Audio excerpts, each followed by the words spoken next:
So ito, ay panibago na namang insidente, no? Sa itong dalawa na to guys ay gwardiya yan. So naka-duty sila sa isang store. Pawn shop ata ito. So nangyari dito guys is nagkaroon ng robbery hold up yung area. At kung makikita natin yung dalawang gwardiya is nasa pwesto naman sila. So suddenly na surprise sila. So tingnan natin kung ano nangyari.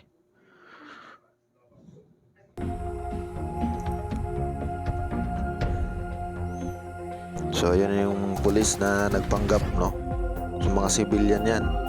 Pero nakasuot sila ng uniforme ng pulis.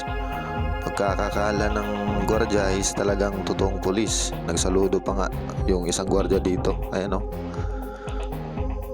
So ayan na. Hindi nakaporma yung gwardiya na nasa kabila na may dalang shotgun. Kasi bigla nang hinawakan yung firearm niya. At kinorner na sila at napilitan na silang dumapa na lang at sumunod sa kung ano yung gusto ng mga suspect, no? Ayun. Sa ganitong sitwasyon, no, ano kaya yung gagawin mo kung ikaw yung nasa sitwasyon na yan? Kung ari ako yung nasa area na yan at ganyan na yung sitwasyon na nangyari, siyempre hindi na ako papalag, di ba? Kasi buhay na yung pinag-uusapan dyan. Kasamaan lang is talagang napasok kayo ng hold up. Pero ayun na nga guys, para sa akin surrender na lang ako at dadapa na lang ako. Siyempre once na pumalag ka dyan, talagang papatayin ka ng mga halang ang bituka ng mga yan. Walang kaluluwa yan. Kung tingnan nyo naman yung nangyari, talagang mga professional din, mga marurunong din kung anong gagawin nila.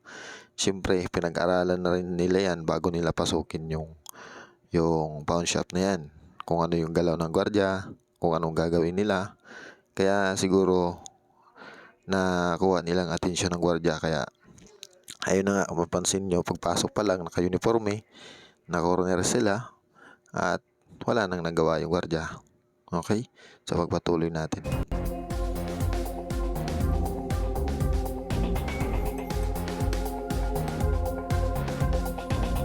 Ayun. Pinasok na yung pawn shop. Yung dalawang gwardiya, parang wala na. Mga high power firearms yung hawak nila, oh. Oh. Yung gwardiya nasa sulok lang. Nakadapa. Oh, tapos na. Mabilis lang, oh. Puno yung bag. 3 baga ata yung dala nila. So, may kita natin dito guys. Ayan yung pagmumukha ng suspect na yan. Ito yung mga ng hold up, robbery hold up. So, ayun. Ayon sa investigasyon, sabi raw ng mga pulis, nagpanggap silang pulis na may arestuin silang tauhan ng store.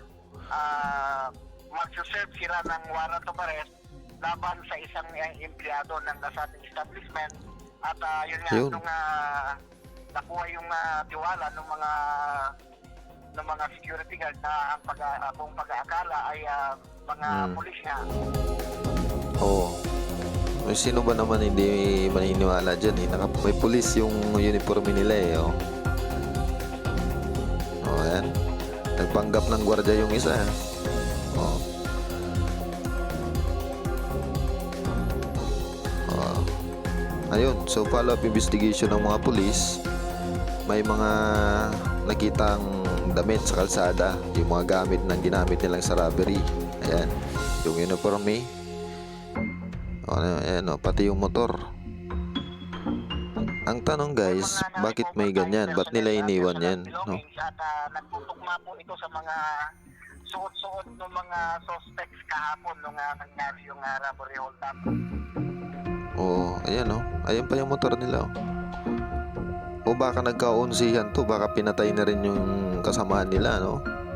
Kasi may ganyang senaryo, eh. May mga ganyang So yun pala, may 500,000 pabuya, no, para sa mga suspect na makapagbigay ng alam sa mga otoridad is makakuha ka ng 500,000 na pabuya, no.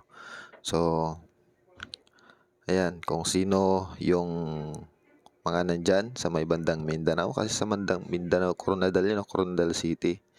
So, kung sino yung mga nandyan at mamukhaan nyo, yung pagmumukha nitong mga to, ito, asan na?